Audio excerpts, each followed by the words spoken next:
अस्सलामुअलैकुम दोस्तों, अचो त सिंधी ॿोली जे बारे में कुछ मालूमात हासिल करियूं। सिंधी में सर्फ नहव यानी ग्रामर ते पहिरियों किताब 1850 ईस्वी में लिखियो वियो। अंग्रेज़नि 1851 ईस्वी में हुकुमनामो जारी कयो त अंग्रेज ऑफिसर लाज़मी तौर ते सिंधी पढ़नि।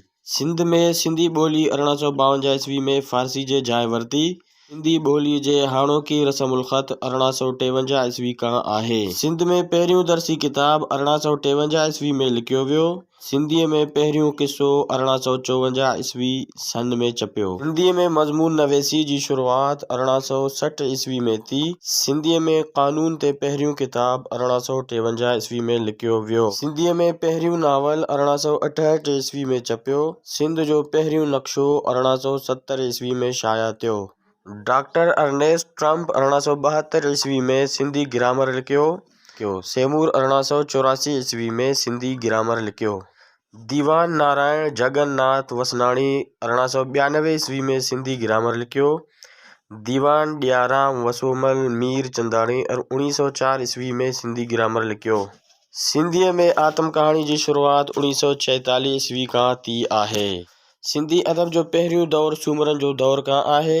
सिंधी नसर जो पहिरियों किस्सो ससई पुन्नू आहे। सिंधी नज़्म जो पहिरियों शाइर क़ाज़ी क़ाज़न आहे।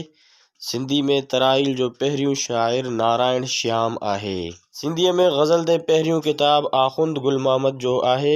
सिंधीअ जे पहिरीं दर्सी किताब सिंधी ॿाराणो किताब आहे। सिंधी ॿोली में पहिरियों दर्सी किताब नंदेराम मीर चंदाणी लिखियो। सिंधी में पहिरियों साहिब दीवान शाइर आख़ुंद गुल मोहम्मद हो। सिंधीअ में लिखियल पहिरीं असली आत्म कहाणी साओपन ऐं कारोपन आहे। सिंध में बाक़ायदा तालीमी इदारा सभ खां पहिरीं यूनानियन क़ाइमु कया। शाह जे रिसाले जो पहिरियों अंग्रेज़ी में तर्जुमो डॉक्टर सुअरली करे छपायो। सिंध जे ज़ुल्फ़कार अली भुट्टो के बरतानिया जेके यूनिवर्सिटी में बैनुल अक़वामी कानून जो पहिरियों एशियाई उस्ताद मुक़ररु कयो वियो। सूमरनि जे दौर जो पहिरियों शाइर पीर सदरुद्दीन शाह हो। सूमरनि जे दौर में पहिरीं शाइर गिनान सन्फ़ खां शुरू थी। जदीद सिंधी गीत जो पहिरियों शाइर सूफ़ी नेबराज आहे। अरगूननि ऐं तरखाननि जे दौर जो पहिरियों सिंधी शाइर शाह इनायत रिज़वी आहे। लोक गीत ते पहिरियों किताब डॉक्टर नबी बख्श बलोच लिखियो।